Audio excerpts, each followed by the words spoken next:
Hey everybody, welcome back to another episode of Gavinsky's Tutorials. Today I'm going to do a walkthrough of Unfiltered Audio Silo, walkthrough demo, look at a few presets, and I'm going to bring this in the default preset into a few different sound sources, and we'll see how we can very quickly sculpt those into something interesting with Silo. This is really cool, I think. Now, by the way, if you're buying this for desktop or buying any other plugins that are available on Plugin Boutique, you can support my channel by using the affiliate link in the pinned comment that you'll find in my videos. Thank you, guys. So, Silo is a granular effect plugin. I think it's super cool. Now, in this default patch, I just opened this up, I did only one thing, went in, I turned off the tooltips first so they're not kind of disturbing things. And really importantly, I turned off this bypass MIDI in. I think a lot of people don't realize that this can actually take MIDI and you can use that MIDI to set the frequency or to set the pitch, but you can also use it to basically arpeggiate stuff in this. I'll show you that later. It's super cool. So here you can see, okay, mix is up full. We just look at the UI very quickly before we dive in. So here we've got the output section. Here there's a reverb section, so we can toggle that on or off, so that's it without the reverb. And just for now, I'll actually leave the reverb section off. The reverb section can do some really cool things though. Understanding this, let me just turn that on a second. Understanding the options in this drop-down menu here are absolutely crucial to making the most of this. And here we got this Spatializer section. It's also extremely cool. It basically do some kind of very interesting panning effects. We've got a bunch of buttons and stuff here, and again a load of different stuff in the drop-down menus. This 3D pitch stuff is really interesting. Now, we leave the Spatializer on. Well, no, let's turn it off for a minute. So then here we got the main section, okay, the Granulator. Here you determine things like grain size and how often grains are fired off.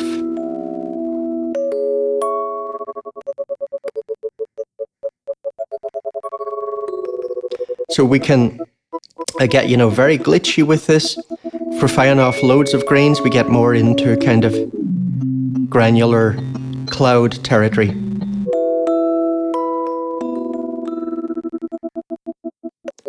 Now, what's also really cool is that we have a lot of different windows for the grains that we can choose from here. So if you want something plucky, for example, try bringing this shape down, so that'll skew it. So we can skew it over here, and now we got something very percussive. And we got a bunch of different things that we can use here. And these are going to make a huge difference to how things sound.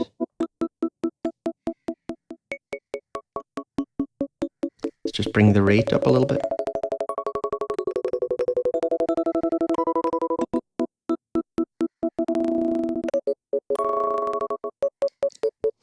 So in this Granulator section, okay, here we control the size of the grains.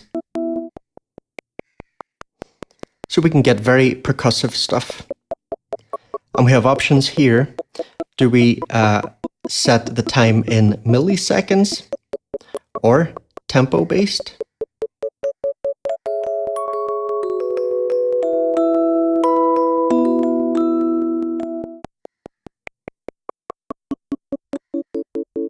How long the grain will last for. We've got a couple of really interesting controls here actually. Ratio. This is so cool. And I haven't seen this in another Granular app. Let's take ratio down to let's say 0.5. Now, by the way, it can be difficult to dial things in, I find here, but you can tap to enter a value, which is pretty handy. So here now, the size is a ratio of the rate. So it means that as we have a slower rate, the grain will be a bit longer. And And as we speed up the rate, the grains will get shorter and shorter. So you can do some pretty interesting stuff with that as well. And then we have this one here, pitch ratio. So here also, changing the pitch will actually affect the size of the grains. So both the rate and the pitch. That's pretty cool. Now, if you look down here, we have these sliders below all of these, and here we can dial in a deviation amount for a bit of randomness.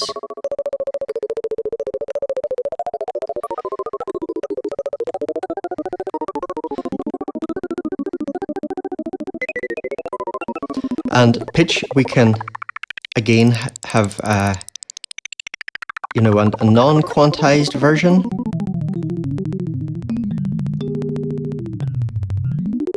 Or we can quantize it to notes. So it's going to jump in semitones.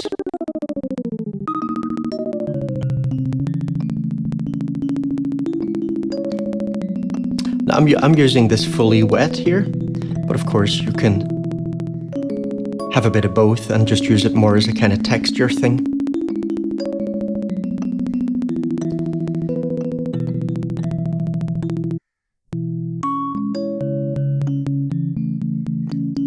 Okay, now speed. So speed will determine how fast the playhead moves and what direction it moves in. So let's slow that down a second. So did you see just now you couldn't actually really see the playhead because it was running at exactly the same speed as the recording head. So it's a bit hard to see the difference actually, but the recording head is slightly longer. This is the playhead here. So we can make that, if I put in 0 here, now this is just staying there stationary. And let me show you something else cool that I think a lot of people don't realize this can do. But first I'm gonna just change the rate a little bit. And I'm gonna just use my finger while I can use the mouse just to show you. So we can drag this around. We can also long press to make it jump somewhere. So here I'm dragging that across there. So you can find exactly, you can scrub the audio.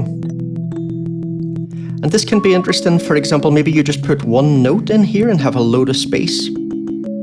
And then you can just kind of play around with like creeping up to that. I'll show you what I mean. So let's just open another instance of Silo for this. So open this and let's just make the buffer a little bit longer. Okay, so we set the buffer size up here. We can set that in samples or time, and so in seconds or in tempo. So let's just set it to, say, a bar. And let me put the keyboard of AUM here into this spelldoza here. And we can see this buffer's running away there. So let me just wait until it gets kind of... Now, pause right. Okay, so now I've stopped it overwriting. So now I've just got a note there. I'm just gonna turn off the reverb again. And there you can hear that. I'm going to bring the rate up. Okay, and now I'm pressing. And so you see here, I can play that. And so here, for example, I can come out and it's going to be silent, right? Because there's nothing recorded in this part of the buffer. And then I can just kind of gradually bring it in here. That can be really fun. And that can be nice to play around with the things like the size and rate while I play with that. So this can be pretty performative. And of course, this is the advantage of iPad, because if I was using mouse, I couldn't do this. Here I can I'm using my right finger here, moving the position, scrubbing this, and now I'm using my left hand for the rate.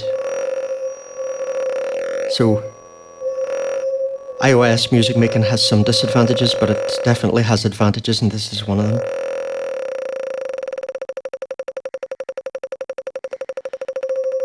And so, of course, here, I just recorded one note in, but for example, I could record a couple of notes. Let me just do that.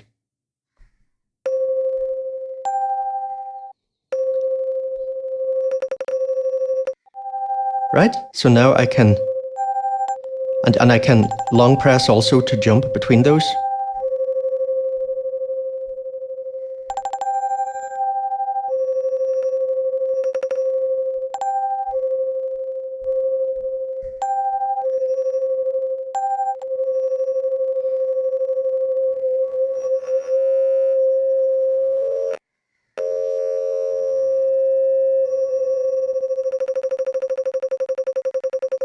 And of course I could do all sorts of other things as well here, like play with the shape.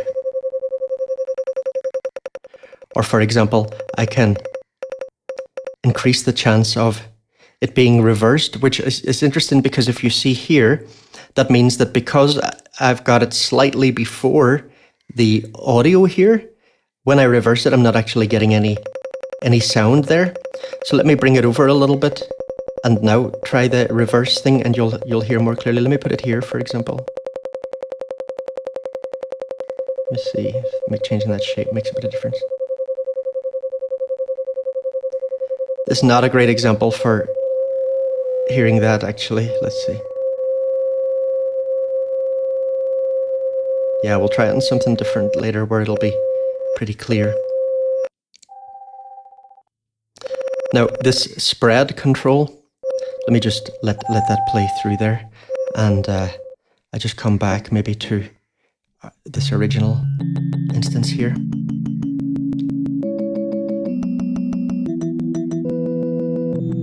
So, spread, this will put a little bit of a difference in the speeds of the left ear and right ear grains.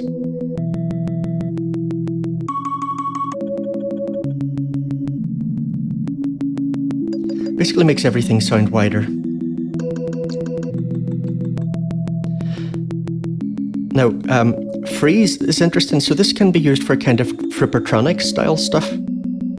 So if I have it set here to 0, this buffer is just like, you see that going through there. Let's change the speed of this buffer. Let's change it to a bar. So here, every bar, it is recording, it's just completely recording over what was laid down in the previous bar.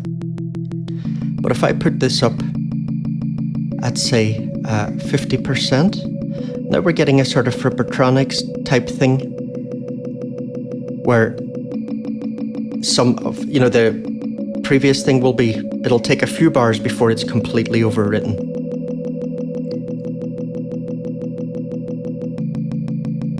That's pretty cool, isn't it?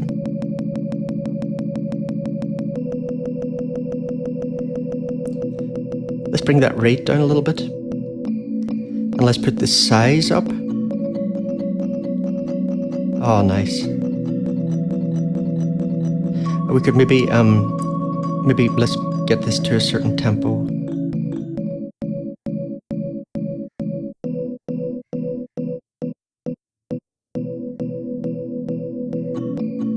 Oh yeah, lovely. Let's change the rate. Beautiful. Changing the shape there. But I like it with that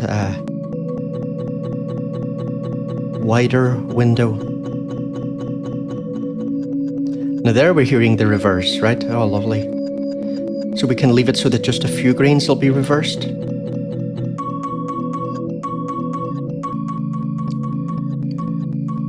And so let's say bring in a little bit of pitch variation.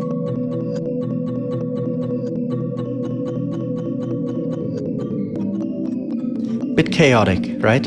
It's not working all that well for that. I prefer that without the variation.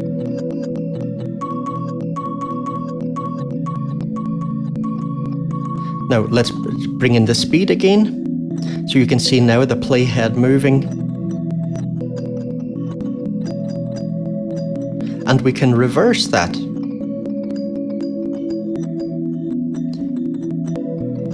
And it can be kind of nice to alternate between going forward and then going back. We change the rate.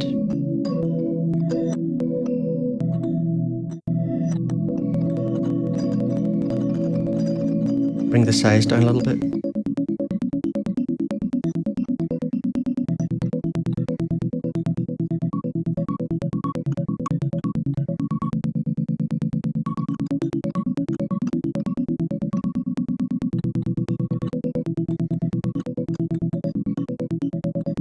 Very cool.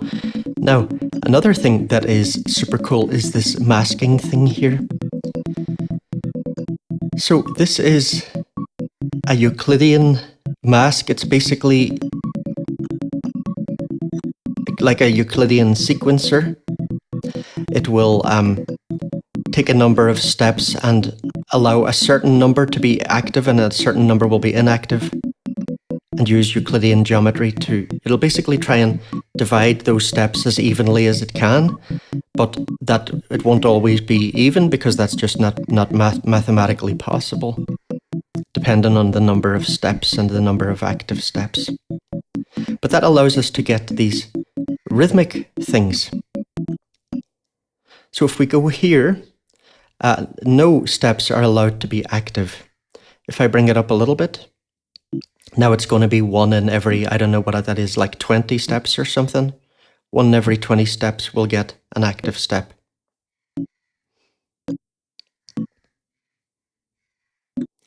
So thinking of another kind of looper that uses Euclidean stuff. If you haven't checked it out, check out Space Fields by Igor Vasiliev. I did a video on that here a few months ago. Pretty interesting as well. Although I definitely prefer the UI on this, I must say. Now down here, we can pause the grain. No grains will now be generated. So if it's mixed 100% wet, then you won't hear anything. So let's turn that off. Now we're getting the grains generated again. We can pause the writing. So it's going to stop overwriting that. Now we just have what was already recorded there before. No new recordings. We can also clear that if we want.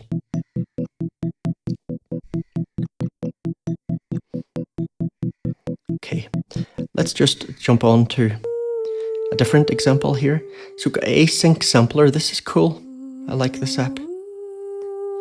So let's just open up a fresh instance of Silo and see if we can dial in something kind of quickly. Or let's actually just first go through and see a few presets, see what they sound like. So here we're getting this sort of glitching thing going on. That just reminds me, there's something I forgot to show you about this speed section.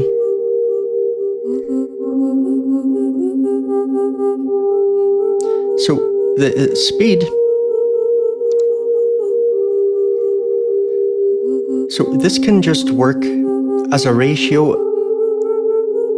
and basically that's just what the normal thing that you use. Like if it's set, for example, to something like this, it's going to move forward, but it's going to be moving forward slowly, but gradually. And if we want to speed it up, we just increase this value, and now the playhead's moving much faster. And if we want to reverse it, we bring it down anything below 0, and this will slowly reverse, and this will more quickly reverse.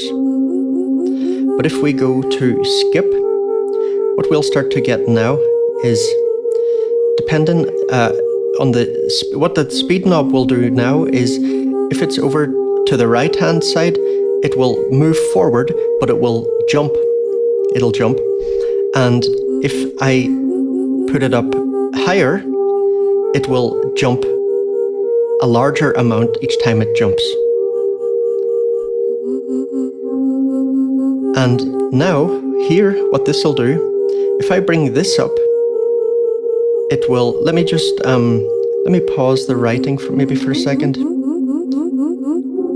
Okay, so now we've just got a fixed buffer. I think it's a bit easier for you to get what's going on here.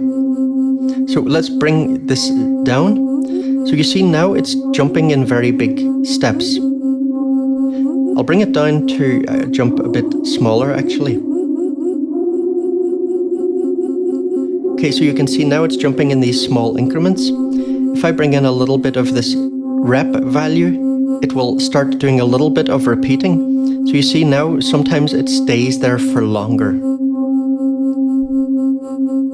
And if I bring this all the way up, it'll stay there for a very long time. I can't remember, I don't think it'll stay there forever. I think it will move eventually if I remember right.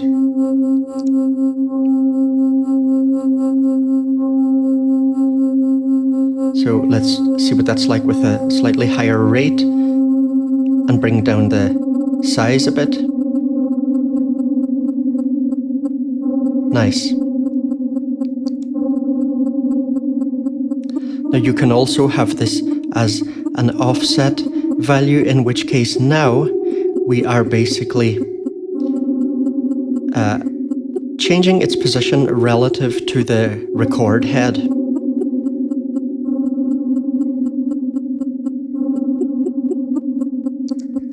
So this can be interesting, you know, you could set it up in such a way that you're always kind of a note behind or whatever. If you're still listening to the original.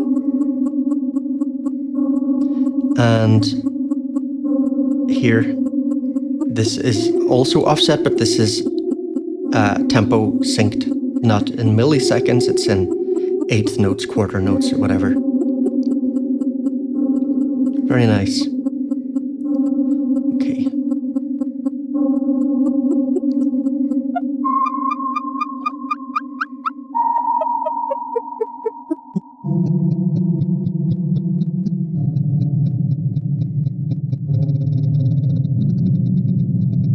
So let's bring in a bit of the original. Let's just bring the pitch back up. Nice. Bring in a little bit of pitch variation, maybe.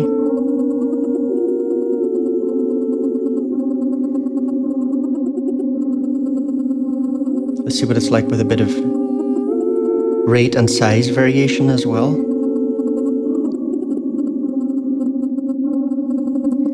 Put the mix up full.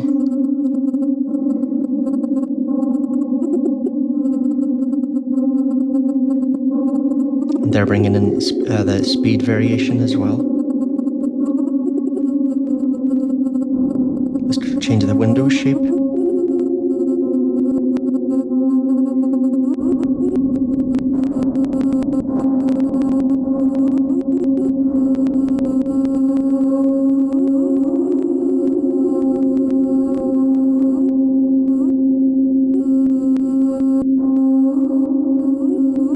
That's kind of cool.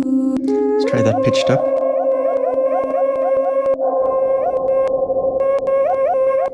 Okay, now I jump forward through a few more presets.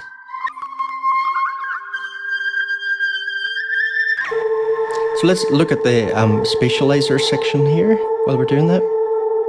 Maybe pay a bit of attention to that.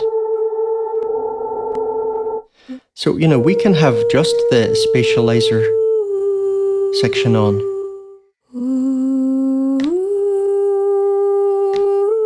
And here I've locked the Spatializer, right? So when I change preset, it's going to keep it like that.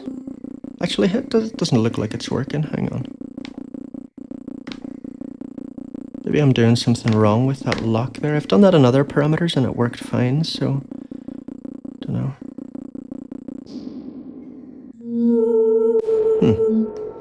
Don't know if that's a bug or human error, not sure.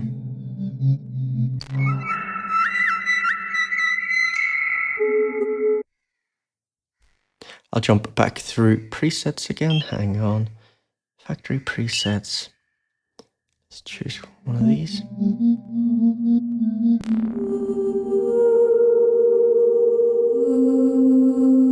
That's nice. So here we're getting the ping pong effect. And you see here it's got this mask as well. That's nice. Let me turn off the reverb a second, maybe. So what's happening here is every time it touches this black dot, it's going to jump from left to right. Like there now it's switched to right, now it's switching to left, now it's switching to right. That's so cool. We can reduce the range of that. Then we have these different shapes. So if we want, so this one's called comets. And if we want these to move faster, we bring up the velocity.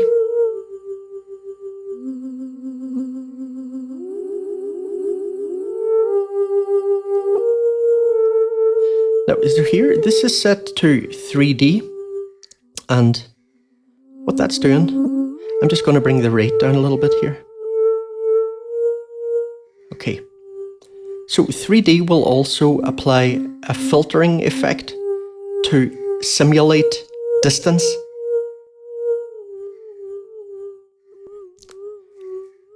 "3D pitch", that'll bring in this Doppler effect, where it sounds like pitch changes, you know, like when something's speeding past you.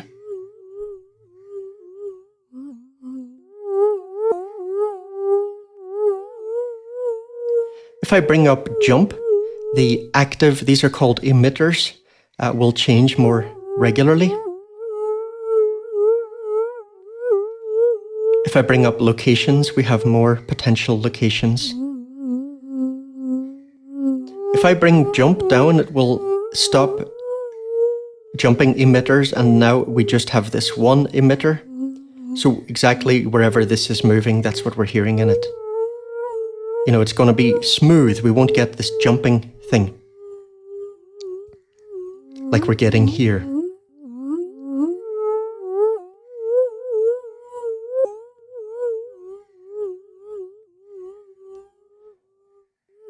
So the 2D pitch will not, oh, hang on, 2D, yeah, the 2D pitch, that will not apply the filtering effect, if I remember right.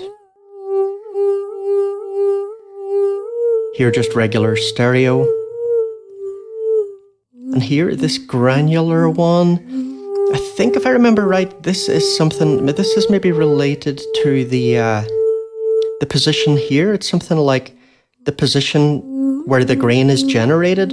That's where its panning will be. So let's say it's generated over here. You're going to hear it on the left. And if it's generated over here, you're going to hear it in the far right.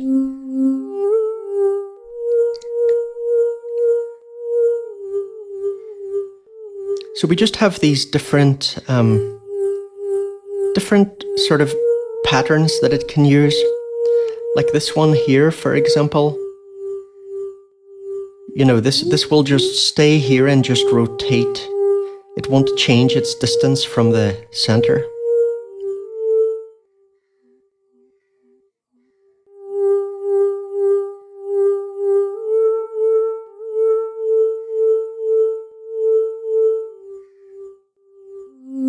Let me change this to 3D for a second.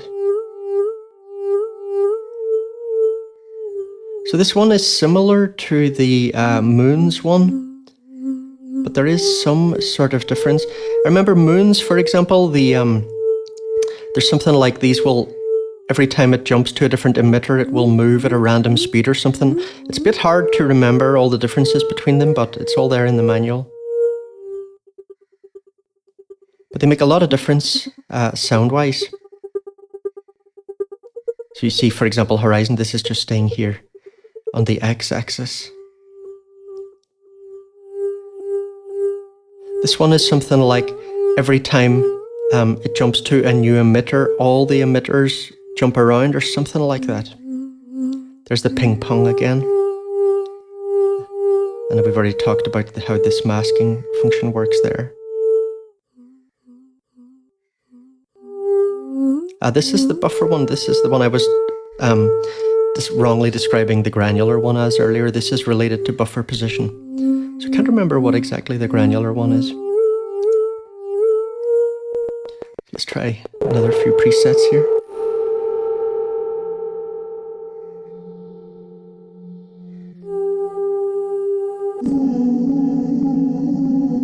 Got a nice sort of backwards thing there.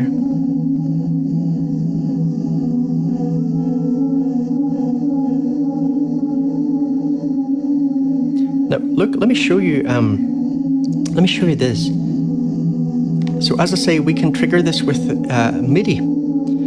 But you need to go in here to the settings and you need to turn off. I don't know why this is on by default. Maybe it's important in certain hosts. In AUM, it would definitely not be important because you wouldn't by default be feeding MIDI into this unless you actually wanted to intentionally. So I don't know why you have to turn this off. There's also this anti-aliasing control here, by the way, that can sometimes be interesting to turn off. It's not really... But no, I can hear it there, yeah. You hear that aliasing? I do kind of like that. Like sometimes it can be nice to have the aliasing. So now that that's bypass MIDI in is turned off, we can now use MIDI to transpose this. So if I play a C, it won't do any transposition. But you see now, I've transposed it up a semitone. And look at this, even cooler. We can arpeggiate this. So let me just go back to the default for a second.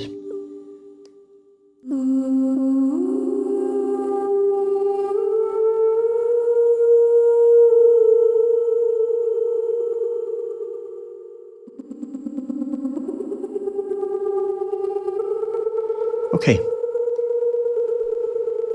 So let me just latch this. So now we've got a kind of arpeggiation effect, and it's basically randomly choosing one of these notes to play each time a grain is generated. So if you have the size low, that will sound like, let's just change this shape.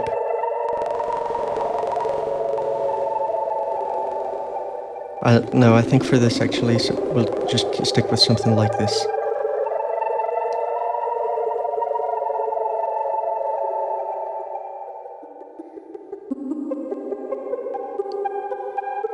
Right, so that sounds more arpeggiated. If we bring the size up, now we're going to get grains overlapping, and so it'll start to sound more like chords. So let me just change this to a minor, for example.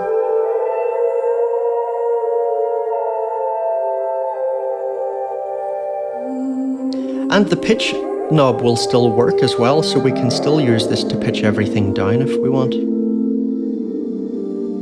Oh, that's so nice. This is really impressive, this plugin, in my opinion. I think it's great. And look, we could still bring in a little bit of variation if we wanted as well here. Or a lot of variation. But yeah, it wouldn't... I think it's nice like this. I like this one kind of more ordered. That's beautiful.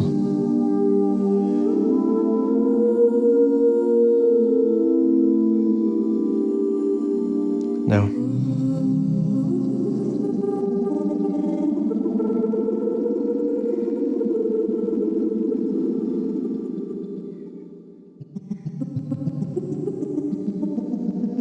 Let's take a look at the reverb. So here is just normal reverb.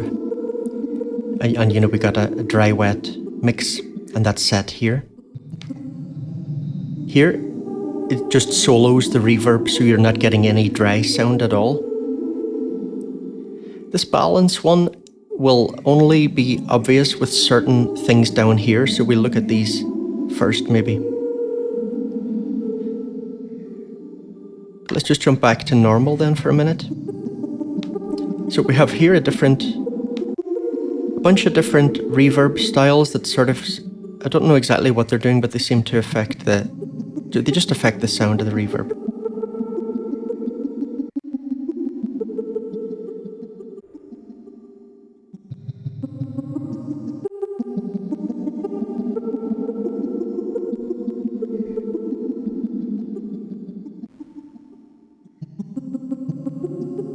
I'll bring up the reverb decay and distance a little bit.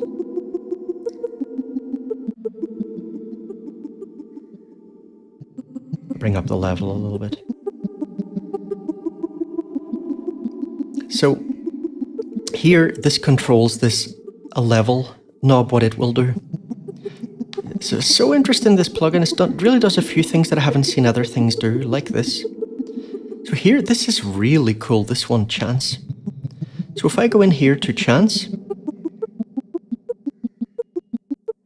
if I put this down, now it's just dry. If I bring this up, here now we suddenly had the reverb coming in and then it goes again.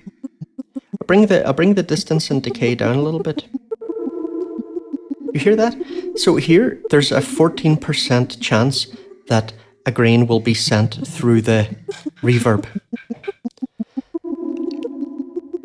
And so here, if I switch to balance here, it will attempt to balance the volume of the reverb processed signal and the non-reverb processed signal, something like that.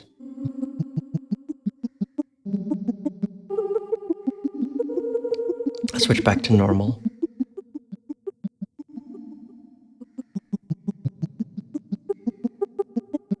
So variation, this is also interesting.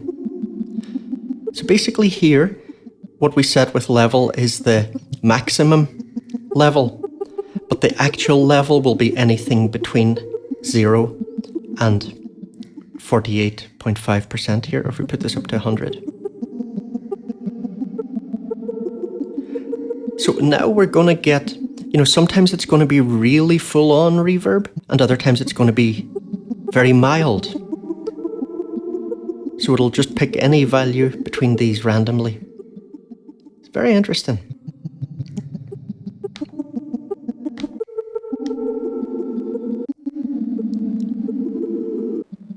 I think we're hearing the character of those a little bit better now.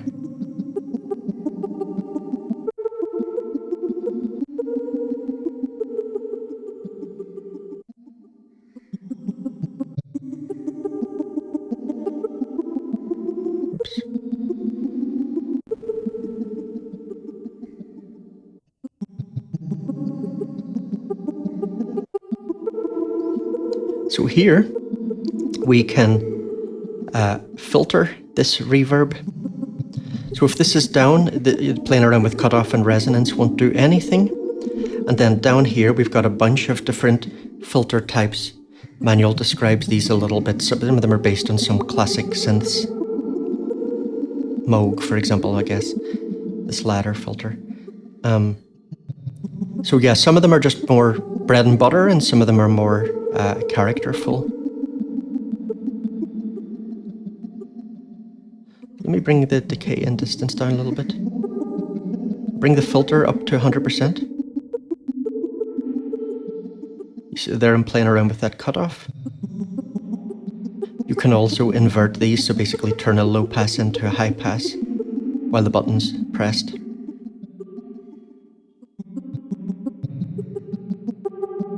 Let's take, for example, one of these bandpass filters. Right, you hear that? It's got a lot of character.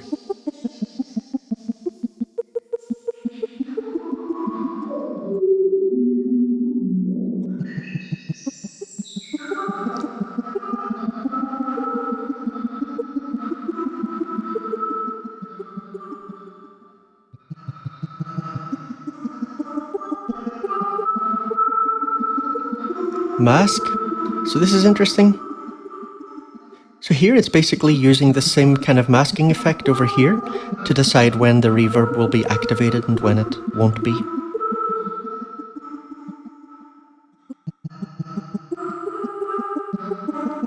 So every time grains are triggered when it's still on when it's on one of these black ones, the reverb will be applied to them.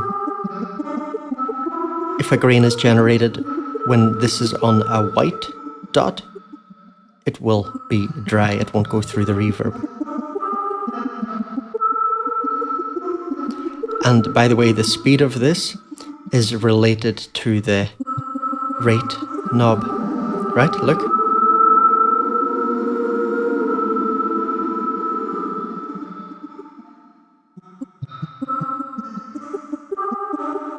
Ah, that's really cool.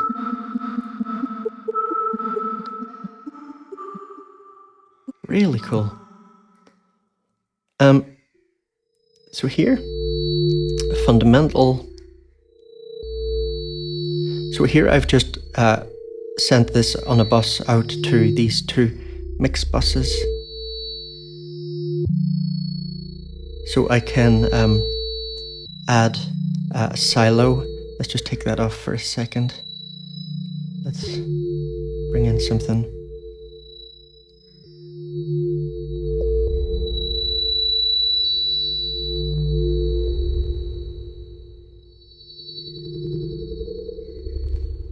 So let me just pause right there.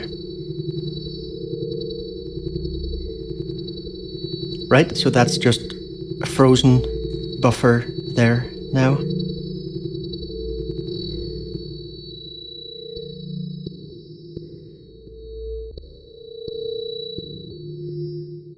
Let's take that off.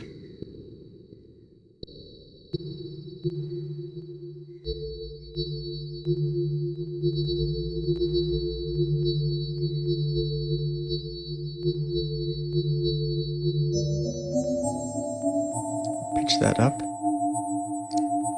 Change the size, make this a little bit shorter.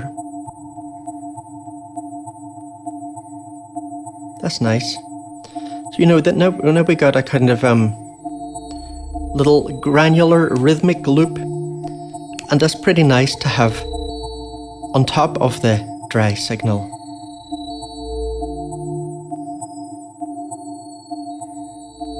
I like that.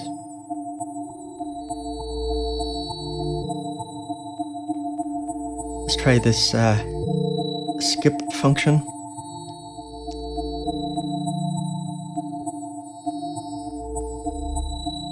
Gonna increase the rate. Bring the size down. Let's bring the pitch down. And let's try setting the size to be controlled by the rate and pitch, that ratio feature we talked about earlier.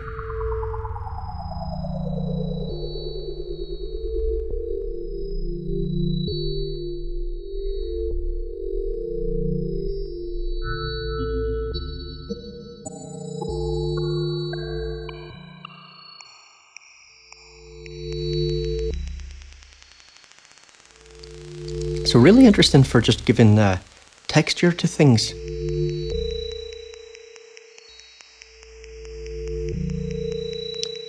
And so let's bring another silo in here.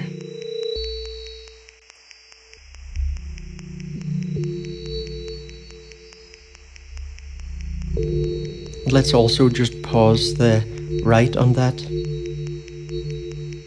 And I've taken away fundamental, so now we've just got these two. So let's bring the size of this one up. Let's bring the pitch down a little bit.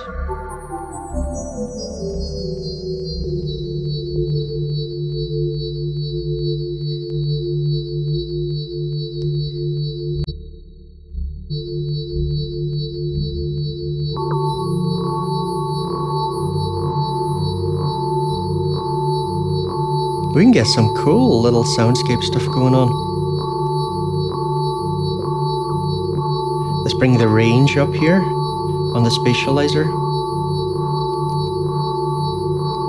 And let's say bring up the decay and distance on this reverb. And let's change this to say chance so we reduce the chance that a grain will go through the reverb.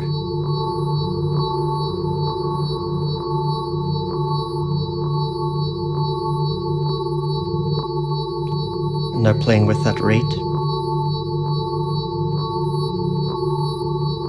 and size.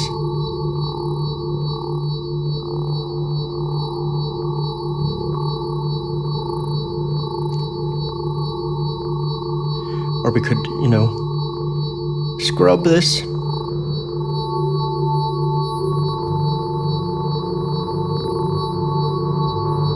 So now I'm just keeping it here and then move it on somewhere.